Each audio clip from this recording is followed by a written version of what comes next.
Hello everyone. इस video में हम परसेंटेज की जो मोस्ट इम्पोर्टेंट फ्रैक्शंस होती हैं और मल्टीप्लाइंग फैक्टर जो कि बहुत यूज़ होता है, ठीक है, उसका यूज़ करना सीखेंगे। ठीक है, तो शुरू करते हैं हम आज की ये वीडियो। तो सबसे पहले तो हम सीखेंगे कि परसेंटेज बनती कैसे है। ठीक है, तो सबसे पहले तो सबसे सिंपल एग्जांपल हम लेते हैं, रूटीन जो हम डेली यूज़ करते हैं। ठीक है, कोई ना हर हर इंसान ने कभी ना कभी ये परसेंटेज निकाली होएगी। जब हम निकालते हैं कोई भी क्लास की अपने मार्क्स की परसेंटेज जब निकालते हैं, अब जैसे मैं सपोज कर रहा हूँ कि 9th क्लास में, ठीक है, टोटल मार्क्स जो 500 थे, लेकिन मेरे जो मार्क्स थे वो थे 400। ठीक है, तो मुझे अब परसेंटेज निकालनी है, तो सभी ने कभी ना कभी तो अपनी परसेंटेज निकाली होएगी। ठीक है, तो परसेंटेज का जो फॉर्मूला है वो क्या बनता है, ऑब्जर्वेशन, वैसे तो ऑब्जर्वेशन या कोई वैल्यू, ठीक है, value obtain divided by total observation या टोटल वैल्यू, ठीक है, मल्टीप्लाई 100। अब कोई भी अगर हमने परसेंटेज निकालनी है ना, कभी भी परसेंटेज निकालनी है, तो उसको मल्टीप्लाई 100 हमने करना ही करना है। ठीक है, अब जो ये वैल्यू है ये क्या है, अब ये ऊपर वाले को अगर हम ए ले लेते हैं और नीचे वाले को बी ले लेते हैं, तो हमारे पास क्या बन जाएगा, ए अपॉन बी मल्टीप्लाई 100, ये बन जाएगा। क्या है ये, परसेंटेज। ठीक है, तो ए अपॉन बी हमारे पास क्या होती है, फ्रैक्शन, क्योंकि फ्रैक्शन को हम ऐसे लिखते हैं ना, न्यूमिनेटर अपॉन डिनोमिनेटर। ठीक है, तो यहाँ पे न्यूमिनेटर भी है डिनोमिनेटर भी है, तो ये फ्रैक्शन हुई। तो परसेंटेज का जो फॉर्मूला है वो हमारे पास क्या बन गया, फ्रैक्शन मल्टीप्लाई 100। तो इससे हमारे दो फॉर्मूले बनते हैं, क्या, कि अगर हमें परसेंटेज निकालनी है तो हम फ्रैक्शन को मल्टीप्लाई करेंगे 100 के साथ। ठीक है, तो इसका हम वाइस वर्सा भी कर सकते हैं। अगर हमें फ्रैक्शन निकालनी है तो क्या बन जाएगा, परसेंटेज जितनी भी होगी, अब मान लो अगर 60 है तो 60% अपॉन 100। तो हम दो फॉर्मूले यहाँ से बन गए, फ्रैक्शन भी निकाल सकते हैं और परसेंटेज भी निकाल सकते हैं। ठीक है, अब मैंने क्वेश्चन क्या लिया था कि मेरे मार्क्स हैं वो 400 है। ठीक है, तो मार्क्स ऑब्टेन कितने हुए हैं, 400, कितने में से हुए हैं, टोटल में से 500। परसेंटेज निकालनी है तो मल्टीप्लाई 100 होएगा ही होएगा। ठीक है, तो यहाँ पे हमारी फ्रैक्शन भी बन गई और मल्टीप्लाई 100 भी हो गया, तो हमें पता चल जाएगा हमारी परसेंटेज निकल जाएगी। तो 400 अगर हम इसकी कटिंग करेंगे तो हमारे पास क्या आ जाएगा, 80। तो मुझे पता चल जाएगा कि 80% हैं वो है मेरे मार्क्स 9th क्लास में। ठीक है, तो सबसे सिंपल यही होता है। ठीक है, अब हम वो वाली फ्रैक्शंस करेंगे जो बहुत इंपॉर्टेंट है, कोई भी गवर्नमेंट एग्जाम में, किसी भी जिसमें भी परसेंटेज चैप्टर आता है उसमें बहुत ही आपको हेल्प मिलेगी, क्योंकि फ्रैक्शंस जो है ना वो आपकी कैलकुलेशन को बहुत इजी कर देगा। ठीक है, ये नहीं कि हर हर क्वेश्चन में इजी कर देगा, लेकिन कुछ क्वेश्चंस मान लो 80% क्वेश्चन में तो आपकी बहुत ही ज़्यादा हेल्प हो जाएगी, उसमें कैलकुलेशन आपकी बहुत इजी हो जाएगी। अब जैसे मैं आपको चार्ट दिखाता हूँ एक फ्रैक्शन का, तो ये हमारे पास कुछ फ्रैक्शंस हैं। ठीक है, ये 1/2 है, ये 1/3 है, ऐसे करके टोटल 1/20 तक हम करेंगे। ठीक है, और कुछ ना कुछ जो इंपॉर्टेंट होंगी वो मैं आपको साथ साथ में लिखवा दूंगा, जो इसमें अगर ना लिखी हुई। ठीक है, अब जैसे हमारे पास फ्रैक्शन है 1/2 इज इक्वल टू 50%। तो ये 1/2 50% कैसे बना, या 50% 1/2 कैसे लिखा, इसका मतलब ये है कि ये फ्रैक्शन है, ठीक है, 1/2 ऐसे लिखता है ना, P/Q, fraction is equal to percentage. तो इसमें जो भी वैल्यूज दी गई है हम इसको इसके इक्वल भी रख सकते हैं, और 1/2 को 50% के इक्वल भी हम रख सकते हैं। ठीक है, तो अब ये बनते कैसे हैं, बहुत ही सिंपल है। ठीक है, अब अगर हमने परसेंटेज, अगर हम सबसे पहले यहीं पे देखते हैं कि ये क्या है, फ्रैक्शन। फ्रैक्शन को अगर हम परसेंटेज में कन्वर्ट करेंगे तो क्या करेंगे, मल्टीप्लाई 100। तो ये यही हमने फॉर्मूला सीखा था कि fraction is equal to fraction multiply 100 is equal to percentage. तो फ्रैक्शन ये आ गई 1/2 मल्टीप्लाई 100 होगा परसेंटेज निकालने के लिए। कटिंग करोगे तो आपके पास 50% आ जाएगा। ठीक है, वैसे ही अगर आप 1/3 करोगे, 1/3 को अगर आप परसेंटेज में कन्वर्ट करोगे तो मल्टीप्लाई 100 करोगे तो आपके पास क्या आ जाएगा 100/3। अगर आप इसको डिवाइड करोगे तो आपके पास आएगा 33.33, सो ऑन 33 आगे भी बढ़ता जाएगा, ये 33 ही आएगा। तो 33.33% हम इसको लिख सकते हैं। अब हम इसको पॉइंट में छोड़कर मिक्स फ्रैक्शन में भी लिख सकते हैं। ठीक है, तो मिक्स फ्रैक्शन में भी लिख सकते हैं और पॉइंट में भी लिख सकते हैं। क्वेश्चन में दोनों तरह आ सकती है कभी ना कभी। तो हम 33 1/3% को 1/3 भी लिख सकते हैं, 33.33% को भी हम 1/3 लिख सकते हैं। वैसे ही 1/4 को अगर हम 100 से मल्टीप्लाई परसेंटेज में कन्वर्ट करेंगे फ्रैक्शन को तो हमारे पास 25% आ जाएगा। वैसे ही 1/5 को अगर हम परसेंटेज में कन्वर्ट करेंगे तो 20% आ जाएगा। अब हम 20% को भी 1/5 लिख सकते हैं। वो कैसे आएगा 20। अब ये हमारी परसेंटेज आ गई, हमने इसको फ्रैक्शन में कन्वर्ट करना है तो ये परसेंटेज का 100 हटा दो या फिर सीधा 100 लगा दो नीचे, क्योंकि हमने ऐसे लगाया था ना, fraction multiply 100 is equal to percentage. तो परसेंटेज हमें कितनी दी गई है 20, तो ये 100 वहाँ पे चला जाएगा अगर हमने फ्रैक्शन निकालनी है। यहाँ पे मल्टीप्लाई हो रहा है, वहाँ पे राइट हैंड साइड पे जाकर वो डिवाइड हो जाएगा। तो हमारे पास क्या आ जाएगा 20/100 दैट इज 1/5 बाय कटिंग। ठीक है, तो दोनों तरफ से आप कभी ना कभी इसको यूज करोगे। अब जैसे 25% का भी हम लिख सकते हैं 1/4। कैसे 25/100 सीधा सीधा लिख दो 1/4, ये हमारी फ्रैक्शन आ गई 1/4। तो 1/4 की जगह हम 25% भी लिख सकते हैं और 25% की जगह हम 1/4 भी कर सकते हैं। जैसे जैसे क्वेश्चन आएगा हम उसको वैसे वैसे सोल्व करी जाएंगे। ठीक है, कभी ना कभी हमें फ्रैक्शन को परसेंटेज में लिखना पड़ेगा और कभी परसेंटेज को फ्रैक्शन में लिखना पड़ेगा। ठीक है, वैसे ही अब हमने ऐसी कुछ फ्रैक्शंस हैं जिनको हमने याद करना है, तो जो एग्जाम में बहुत ज़्यादा रिपीट होती हैं। ठीक है, मैं वही वाली आपको ज़्यादा बताऊंगा। ठीक है, और नई भी आ सकती हैं लेकिन वो आपको समझ आ जाएगी इजीली अगर आप अच्छे से पढ़ोगे। तो 1/6 इसकी वैल्यू क्या होती है 16.66% और 16/2/3%। ये पॉइंट्स में है और ये आपके मिक्स फ्रैक्शन में है। ठीक है, 1/7 की वैल्यू क्या होती है 14.28% और 14/2/7%। 1/8 की 12/1/2% और 12.5%। 1/9 की 11.9%, 11.11%। तो 1/10 की क्या आ जाएगी सीधी सीधी 10%। तो ये तो हमारी होगी 10 तक।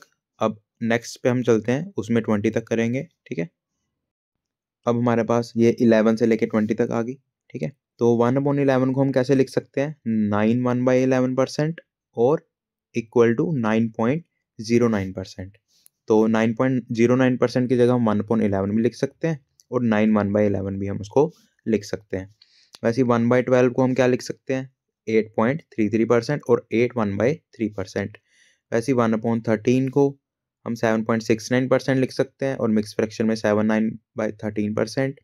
1/14 को 7.14%, 1/15 को 6.66%, 1/16 को 6.25%, 1/17 को 5.88%। जो आपको ज़्यादा रिपीट होंगी वो 16 तक। अगर आप किसी को याद करने में कोई तकलीफ होती है, ज़रूरी नहीं है कि सारी की सारी याद ही करनी है, आप निकाल भी सकते हो इनको मौके पर।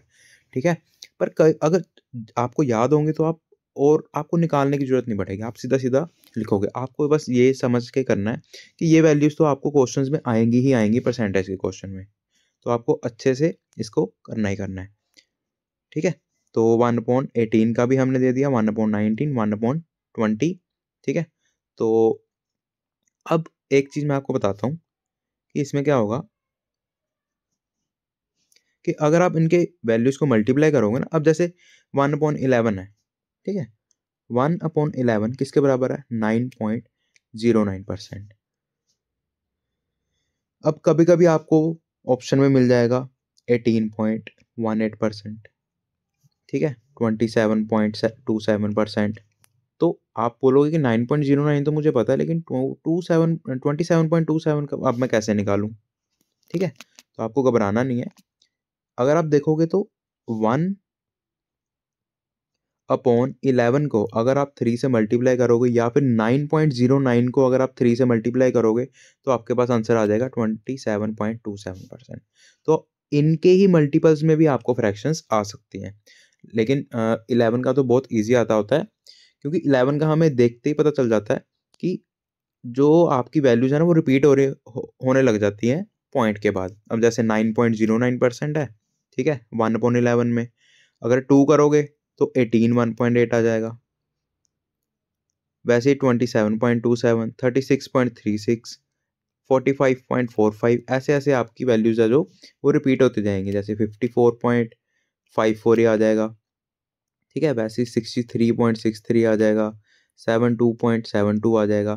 तो ये वैल्यूज जो आपकी रिपीट हो जाएंगी, तो आपको याद हो जाएगा कि 1/11 का ही कोई ना कोई मल्टीपल में आपको फ्रैक्शन दी गई है, ठीक है। तो कुछ वैल्यूज होंगी, हम क्वेश्चन में भी देखेंगे, ठीक है, जो कि बहुत ज़्यादा रिपीट होती हैं, ठीक है। मैं आपको वो लिखवाता रहूँगा धीरे धीरे, ठीक है, जैसे हम पूरा पूरा चैप्टर कवर करेंगे, ठीक है। जब हम पूरा चैप्टर कवर करेंगे, क्वेश्चंस में ही आपको कुछ ना कुछ वैल्यूज नई नई आपको करवाता जाऊंगा, जिससे आपका दिमाग और खुलता जाएगा, ठीक है। और आप बाकी अपनी प्रैक्टिस तो जारी रखना, ठीक है। अब हमारा नेक्स्ट टॉपिक है मल्टीप्लाइंग फैक्टर, ठीक है। तो अब मल्टीप्लाइंग फैक्टर, इसको अच्छे से समझना, क्योंकि ये भी बहुत ज़्यादा काम में आने वाला है।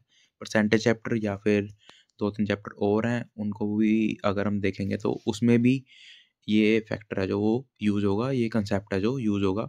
सिंपल कंसेप्ट है, कोई इतना मुश्किल नहीं है। अब जैसे मैं आपको एक एग्जांपल के तौर पे बताता हूँ, ठीक है। अब देखो, नॉर्मल अगर मैं आपको बोलूँ population of village A is 10,000, ठीक है, इन 2023, ठीक है। तो नेक्स्ट ईयर मतलब 2024 में जो ये पॉपुलेशन है वो 20% इंक्रीज हो गई, ठीक है। अब क्वेश्चन को याद कर लेना, क्योंकि मेरे पास स्क्रीन छोटी है तो मैं पूरा नहीं लिख पाऊंगा, बार बार मिटाना पड़ेगा मुझे, ठीक है। तो अब आपको क्वेश्चन मैं दोबारा लिख देता हूँ ब्रीफ में। Population of A village is 10,000, increase 20% next year, ठीक है, 2024। अब जो हम नॉर्मल इसको क्वेश्चन को सॉल्व करेंगे, तो हमारे पास क्वेश्चन नॉर्मल क्या बनेगा। अगर हम इसको सोल्यूशन में देखेंगे तो नॉर्मली सोल्यूशन जो है वो हर एक जो पहली बार करेगा, जिसको थोड़ा बहुत परसेंटेज का पता होगा बिना मल्टीप्लाइंग फैक्टर के, तो वो नॉर्मल ऐसे ही करेगा कि 2023 में 10,000 तो था ही, ठीक है। तो मैं क्या करूँगा, उसमें ऐड करूँगा। अब 20% इंक्रीज होगा, 20% भी इसका इंक्रीज हुआ है, तो 10,000 का मैं 20% निकालूंगा पहले, ठीक है। जब मैंने 10,000 का 20% निकाला तो मेरे पास आ गया 2,000, और जो पॉपुलेशन थी 10,000 उसमें ऐड कर दूंगा, ठीक है। तो मेरे पास इंक्रीज वैल्यू आ जाएगी टोटल 12,000, ठीक है। तो नॉर्मल सोल्यूशन जो है, ये बेसिक सोल्यूशन सबसे ज़्यादा जो है वो यही है कि 10,000 का पहले 20% निकालो और वही 10,000 में उसको ऐड कर दो। अब मल्टीप्लाइंग फैक्टर इसमें क्या कैसे यूज़ होता है, वो ऐसे यूज़ होगा कि अगर मैं आपको बताऊं कि ए की अगर पॉपुलेशन 10,000 थी, ठीक है, इंक्रीज 20% हुआ था, तो हम क्या कर सकते हैं। अब देखो, इसी वैल्यू का हमने 20% बढ़ाया है, इसी वैल्यू का 20% नेक्स्ट ईयर बढ़ जाएगा, ठीक है। तो हमें क्या करना है, जब उसी वैल्यू का हमने 20% बढ़ाना है, तो हम हमारी तरफ क्या, अब ये जो है, अब ये अपने आप में तो एक 100% है ना, ये जो वैल्यू है, अब इसको हम 100% दे रहे हैं ना, उसी का ही हम कुछ ना कुछ परसेंटेज निकाल रहे हैं, ठीक है। तो अब हम क्या करेंगे, जो वैल्यू हमारे पास गिवन है वो तो हमारे पास है 100%, ठीक है। अब 100% का ही हम 20% बढ़ा रहे हैं, तो जाहिर सी बात है कि 20% 100 का बढ़ा तो 100 में 20 ऐड हो जाएगा, तो 120% टोटल बन जाएगा। तो हम क्या करते हैं, सिवाय कि हम 20% अलग निकाल के उसमें ऐड करें, तो हम क्या करते हैं, सीधा इसका मल्टीप्लाइंग फैक्टर लगा देते हैं। जैसे जो भी वैल्यू होगी उसको हम मल्टीप्लाई कर देंगे। जैसे ये अपने आप में 100% वैल्यू है, तो इसमें 20 ऐड कर देंगे, तो हम क्या करेंगे, उसका 120% निकाल देंगे। 120% निकालेंगे तो आपके पास सीधा सीधा 12,000 आ जाएगा। अब इसका बेसिक भी अगर आपको मैं बताऊँ ये फॉर्मूला कैसे बनेगा, तो मैं आपको बताता हूँ। ये देखो कि फर्स्ट ईयर 10,000 थी, उसमें हमने 10,000 का 20% ऐड किया, ठीक है। तो अगर मैं 10,000 को यहाँ से कॉमन ले लूँ, कॉमन आ जाएगा, तो 1 प्लस 20/100, ठीक है। तो एलसीएम अगर मैं लूँगा तो मेरे पास आ जाएगा 10,000 120/100, तो भी मेरे पास 12,000 आ जाएगा। तो ऐसे मल्टीप्लाइंग फैक्टर हमारा यूज होता है। अब जरूरी नहीं है कि जो 10,000 है या कोई भी वैल्यू है वो इंक्रीज ही हो, ठीक है, वो डिक्रीज भी हो सकती है। अगर मान लो ये 20% डिक्रीज होगी, तो हम क्या करेंगे, ये 100% है, ठीक है, इसको 100% ट्रीट करेंगे, और जो डिक्रीज हुई है 20% वो 20 माइनस कर देंगे, तो हमारे पास 80% हम निकाल लेंगे। तो 10,000 का 80% निकालेंगे तो हमारे पास कितना आ जाएगा, 8,000, ठीक है। तो इंक्रीज और डिक्रीज कुछ भी हो सकता है, ठीक है। वैल्यू कौन सी लेनी है, जो प्रेजेंट होगी, ठीक है। जो जिस वैल्यू को हम इंक्रीज या डिक्रीज करेंगे नेक्स्ट ईयर में, उसको हम वो वाली वैल्यू हम मल्टीप्लाइंग फैक्टर में उठाएंगे।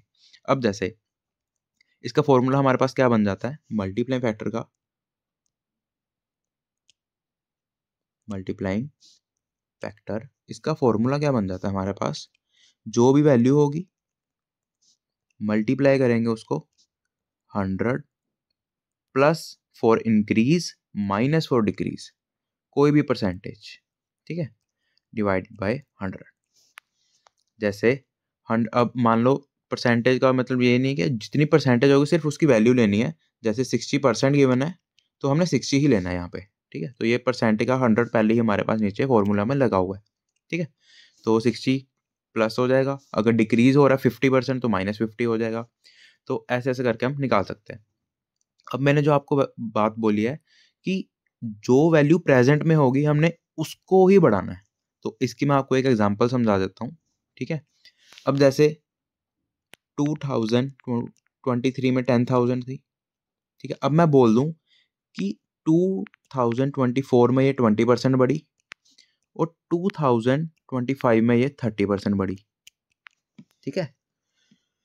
तो हम क्या करेंगे, सबसे पहले अब इस वैल्यू को अगर हम दोनों ईयर की वैल्यू निकालेंगे, अब हमने 2025 की हमने वैल्यू निकालनी है, ठीक है। तो हम क्या करेंगे, 10,000 को पहले तो हम 2023 में है तो पहले 24 में जाएंगे, तो 24 में तो 20% इंक्रीज हुई है, तो हम क्या करेंगे, यहाँ पे वैल्यू मल्टीप्लाइंग फैक्टर लगाएंगे।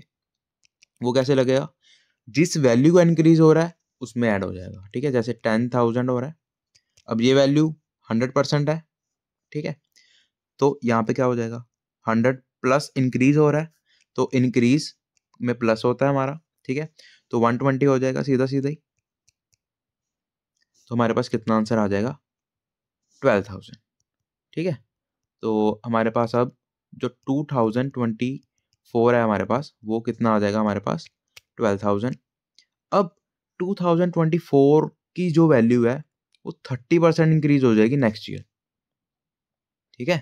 तो 2024 में जो वैल्यू होएगी हम उसको लेंगे 100%। तो यहाँ पे जो 2024 में 100% होएगी वो क्या होएगी, 12,000। तो 12,000 का हम 30% इंक्रीज करेंगे, ठीक है। तो 12,000 मल्टीप्लाइंग फैक्टर हमारा 130 हो जाएगा अपॉन 100, कटिंग करेंगे तो हमारे पास आ जाएगा 15600, ठीक है। तो जो वैल्यू हमारी प्रेजेंट में होगी, जिसकी वैल्यू हमने इंक्रीज करनी है नेक्स्ट ईयर में या नेक्स्ट मंथ में या नेक्स्ट डे पर, तो उसी वैल्यू को हम 100% ट्रीट करेंगे। अब जैसे 2023 में 10,000 थी तो 10,000 हमने ट्रीट किया, लेकिन 2024 में जो वैल्यू हमारी 12,000 आ गई थी, अब वो 12,000 है वो हमारे पास 100% होगी, उसका हमने 30% बढ़ाना है तो 130 सीधा आ जाएगा। तो आप इस क्वेश्चन को हम सीधा भी आंसर लिख सकते थे कि 10,000 मल्टीप्लाई 120%। अब जो ये वैल्यू आ गई उसका हम सीधा 130% कर देंगे, तो हम सीधा भी इसको लिख के सोल्व कर सकते थे। ठीक है, तो यहाँ से भी हमारे पास 15600 आ जाना था। अब जो सबसे मेन बात है, अब मैं आपको बोलूं कि 777 इसका 14.28% निकालो, क्या होगा? तो मैं क्या करूँगा, जो नॉर्मल है, जिसको फ्रैक्शन का नहीं पता, अब मैंने आपको फ्रैक्शंस जो कराई हैं पहले, अब उनको कैसे यूज़ में लाना है, वो कैलकुलेशन को कैसे इजी करेंगे, वो आपको इस क्वेश्चन में पता चलेगा। अब जैसे मान लो कि हमारे पॉपुलेशन 777 है, तो हमने उसका 14.28% निकालना है। अब आप ये थोड़ी करोगे कि 777 को मल्टीप्लाई करेंगे 14.28%, पहले पॉइंट का नीचे ज़ीरो, तो पहले हम 1428 को मल्टीप्लाई करेंगे 7777 से, और फिर जो आंसर आएगा उसका पॉइंट लगा देंगे। नहीं, अब मैंने आपको बताया था कि 14.28% की जगह हम सीधा 1/7 भी लिख सकते हैं। तो 14.28% निकालने के बजाय हम उसको मल्टीप्लाई करेंगे फ्रैक्शन से, तो फ्रैक्शन हमारे पास क्या आ जाएगी, 14.28% की होती है 1/7, तो आप देखोगे सीधा आपके पास आ जाएगा 111। ठीक है, अब यही बात अगर मैं आपको बोलूं कि जो वैल्यू है वो 77, जो जब हमारे पास वैल्यू है 7,777, ठीक है, वो हमारी 14.28% है, वो इंक्रीज हो जाएगी नेक्स्ट ईयर में। ठीक है, अब ये वैल्यू हमारी नेक्स्ट ईयर इंक्रीज हो जाएगी, तो आप क्या करोगे, 777 मल्टीप्लाई फैक्टर लगाने की कोशिश करोगे तो वो आएगा हमारे पास 114.28%। ठीक है, अब ये कैलकुलेशन तो उससे भी ज़्यादा मुश्किल है। ठीक है, तो हम क्या करेंगे, अब हम फ्रैक्शन में इसको यूज़ करेंगे। तो फ्रैक्शन में अगर हमने कभी भी यूज़ करना है तो उसको 1 में ऐड करेंगे। फ्रैक्शन क्या आई थी हमारे पास, 1/7, 1 में ऐड करेंगे तो हमारे पास आंसर आ जाएगा वैसे ही। तो इसका अगर मैं आपको मल्टीप्लाइंग फैक्टर बनाऊं, फॉर्मूला बताऊं सबसे पहले, तो जब भी आपने फ्रैक्शन यूज़ करनी है, अगर परसेंटेज है, मैं परसेंटेज का भी लिख देता हूँ और फ्रैक्शन का भी लिख देता हूँ। ठीक है, जब परसेंटेज नॉर्मल हो, कैलकुलेटेड ज़्यादा ना हो, तो जो वैल्यू होगी उसको मल्टीप्लाई करना है 100 प्लस माइनस परसेंटेज अपॉन 100। ठीक है, सेकंड, अब जब फ्रैक्शन आ जाएगी, फ्रैक्शन में फॉर्मूला हमारा क्या बन जाएगा, value multiply 1 plus minus fraction, जो भी फ्रैक्शन होगी। अब मान लो जैसे 14.28% है जो, वो हमने इंक्रीज की थी, तो हमारे पास क्या आ जाएगी वैल्यू, 7777 मल्टीप्लाई फ्रैक्शन क्या है हमारे पास, 1 में ऐड करनी है तो 1 प्लस फ्रैक्शन क्या है 1/7। ठीक है, तो 7, तो ये एलसीएम लोगे तो इसका बन जाएगा 8/7, कटिंग करोगे तो आपके पास 8 8 8 8, ये आ जाएगा आपके पास आंसर।